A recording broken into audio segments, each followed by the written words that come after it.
Right. Hi everyone, how are you doing? Thanks for joining in. Previously we talked about the intro to RabbitMQ. We talked about the core concepts that one needs, the applications of RabbitMQ, and now we're starting lesson one. Just like playing around with the UI, get to know how various things happen in the UI before you get into the actual code. And I see this as one of the best approaches if you're playing around with this thing, so that whenever you do something in the UI, you can see this is actually what it means when you translate it into code. That, at least for me, is an easier way of trying to connect the dots. So I'll walk you direct into it. So I'll just share the screen here and walk to this very top point. And yeah, so why we do this is because we want to ensure that we have an understanding of how things happen before we write the code. That's the core purpose. And we need an instance of RabbitMQ, so we need a Docker image for that. There's this docker run command here. This is when you want to just pull the RabbitMQ image directly without the need of a compose file. I also have a compose file. Of course, the latest is 4.1. I need to update this markdown, and then it gives you a bunch of things. Text the port. This is the AMQP port, and then we also have the UI. So the UI for RabbitMQ would be running on port 15672. The default user is guest. This is the default username, and the default password name is guest. Password again is a guest, and then they just health checks I'm performing. If you don't need to worry yourself about all those, you just run this simple command. It will pull the image for you, and you have everything. So after that, do a docker ps. Of course, I'll not do that now. But yeah, rest assured, I already ran this command and everything is running. I used docker compose though, because this is what I've updated recently. And then you should see now, if you open localhost 15672, what I have here, this is what you get, this nice UI about RabbitMQ. So I'll just put guest, and then the password is also guest, and this is just the default. Even if you don't provide the credentials, like this is not providing, those are the default logins for RabbitMQ. So yeah, I'll log in, and then once you log in, there's this nice dashboard. This is what you get, and then it has an overview. Health gives you the health, everything, metrics about your application, how many exchanges are there, how many queues, how many consumers do we have, connections, etc. Connections is the applications that are connected to this RabbitMQ instance. Channels, yeah, we also have like channels, and then exchanges is where we have the exchanges. So currently you have 7, the default one, and then the default direct. All of these are the default exchanges, and then you have queues and streams. So this is where you get the messages. You can get the number of messages that are consumed or have been queued. Sorry. And then yeah, there's pretty much we could do here, but we'll get there soon. So that's pretty much what we get. So yeah, all these markdown are just to explain. I've not messed around with this admin side, but this is where you set the users. You can set virtual hosts, you can set permissions, so which user has access to what, and etc. So there's the queues also, helps you see the consumer accounts as well. So on to the next one. So let's explore the default exchanges. So this is what I've just shown you now. So for the exchanges, we have this default one, the inbuilt one. So that's ideally what we talked about when you're talking about exchanges previously. Direct exchange, where you need a routing key, fan out, where it just like spreads the messages across wherever, headers based on the headers, CSV, PDF, etc. Those are the things we talked about. But now let's try and manually create a queue. So what we'll do is we go to the queues section, and then we need this. We call it a test queue. Set durable to true. Even if we restart the RabbitMQ, we'll still get that message there. So we'll just go to queues and streams. Come here. There's add a new queue. This section. We give it a name. Let's give it a test. Test hyphen queue. Like that. Durable. Yes, it's durable. And then we don't need any arguments. Let it be a string. And then these other things, let's leave them for now. And then if I add that queue, name is required. So I guess I've already added. Yeah, the queue is already here, and the state is running. And you can see it has a bunch of information there that we'll talk about.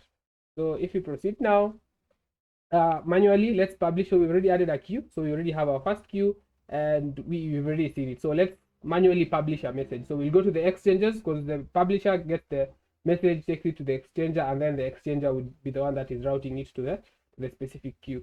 So we click on the exchanges with an empty name at the top of the list, and then we get the default one, and then we don't go for direct because we require a binding, which is a key routing key, which we don't have. So we go to publish message, and then we check this, and then let's take this message here, hello, hello, hello, hello. So what I'll do is I'll come here, come to exchanges, click this default word, and then I'll come here to publish a message. So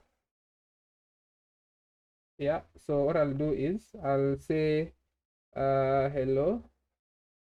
We don't need a routing key because it's a default one, so we don't need a binding. So let's just say hello from RabbitMQ, like that. And then we don't need those other things. We'll just publish the message. Message is published but not routed because of one thing. Let's see. Okay, so exchanges, the default, and then test queue, and then say hello from RabbitMQ. Publish the message. Message has been published, so we needed the test queue there. So that's the routing key, and then yeah, we publish the message. So we go to the queues. So for the test queue, you'll see that there's one message there that no one is waiting for. So let's come back here. We'll go back to close queues and streams. We have this test queue. We have one ready message here. So we can see we have already one message that has been published. So total is one message, and then its data or bytes is 19 bytes, which is process memory is 5.4 kilobytes. And yeah, if I get messages, I can see. If I click on get messages, I can get to see that I get the message hello from RabbitMQ, and that's it. The other bit is now manually consume the message. So on the test queue, you can scroll down to messages, and then we set the acknowledgement. So how do we mark a message as already consumed? Is when we set the acknowledgement to auto arcing, for example. So if I get the message, let's see if we still have it here. So it's here, and then it disappeared. So yes, we had a message, but once we click on get message, and then the auto arc is true, we have the auto arc automatic acknowledgement, then the message disappears. Of course, we are getting it, but it's already disappeared from the queue. So that's pretty much what this is all about. So when you set the acknowledgement mode to require false, so this acts and removes it. So if you look at this, so here, so reject requeue. So this is when you want to requeue if a message fails. So nack is no acknowledgement. Yeah. And then what else do we have? So this we not do now. And then that's ideally it. So try to publish a message again, but this time we have the nack message to requeue. Nack no acknowledgement message requeue to true when consuming. So what the message counts state one if it was put back in the queue. So this is we don't have an acknowledgement for that message, and then we are setting the requeue to true. So what that means is we are not acknowledging that message, and then we are requeuing it. So we'd always end up with a one. So if I try that, I can put the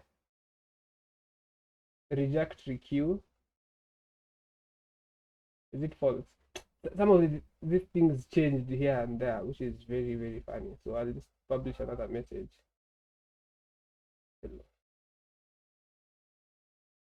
Like that. Test here.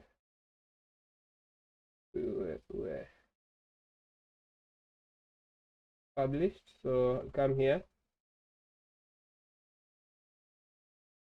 Test queue. Yeah, I have one message here. 11 bytes, and then get messages, hello again, it's still there. Get messages, hello again, it's still there. So it's not going anywhere. It will forever be there. And then so if I get reject requeue to true, click on get messages, still there. If I this to false, get messages, still there. So this is when you want to requeue a message. So but if you want it to go, we just set it to automatic arc, and then the queue now becomes empty because we've set it to automatic acknowledgement. So requeue to true. So when a consumer receives a message and something goes wrong, requeue controls where the message goes next. So you can route it back to the queue. So requeue to true means that RabbitMQ puts the message back at the front of the queue, ready to be delivered again. And then requeue to false means that RabbitMQ drops it permanently or sends it into the dead letter exchange if one is configured. And then from the DLX, that's where developers would come in, try, debug, and see where the message or the thing is. So the danger with the requeue being true is that if the message itself is the problem, so you have bad data or it's just like a bug in your consumer, it will come back instantly, fail again, come back, so the loop would be there forever. And then this is what we call a poison message. So it can peg your consumer at 100 CPU processing the same broken message in a very tight loop. So instead, we just go for the dead letter exchange, and then we, instead of this requeue to true and looping forever, or requeue false, which would kind of lose it silently, because if you set it to false, it means that it will not requeue again as much as it failed. So here you set the requeue to false, and then let the dead letter exchange catch it for you, and then it catches and then goes and processes it or something. So you have retry mechanisms that you put in there. You have exponential retries, for example, and then you'd be good. So if a message fails, you have a transient error, network flip, or something, a requeue is true. So for this case, retry would make sense because it's just like a network or a timeout. But if it's a bad message or a bug in your consumer, the requeues are false. DLX catches it, inspects it, and then would alert any developer who's in charge for that, and then you can retry it later. So the thing that you're supposed to explore on your own, you can publish 5 messages to the test queue, and then watch it ready go up like that. So just play around with all these things, and then find the binding sections, and then get to see whether there is a binding between an exchange and a queue, because there should be. So for this case, there is no particular binding per se. So if I come to exchanges, I click on MQP default bindings. So I don't have any bindings at the moment because I'm using the MQP default. But if I use the direct one, as we will see, you'll get to see that, okay, yeah, we have a binding that's connecting a queue to an exchange. And yeah, that's pretty much it. So just ensure that you're able to answer these questions here. What does your Spring app connect to? Which port? Very important, so that you don't confuse like I did. And then get to know the difference between a ready and an act count in a queue. So what does it mean when you have this here? So come to queue, ready. It means it's ready to be acknowledged. This has not been acknowledged yet. And then like that. So those are the things you need to understand. And then what happens when you arc a message versus when it's nacked and then it's requeued? What happens? So yeah, next would be a simple hello world in RabbitMQ. I hope you to see you in the next one. So that is it all from me, and thank you for watching up to this very end. I hope you have a lovely rest of the day. Till next time, bye.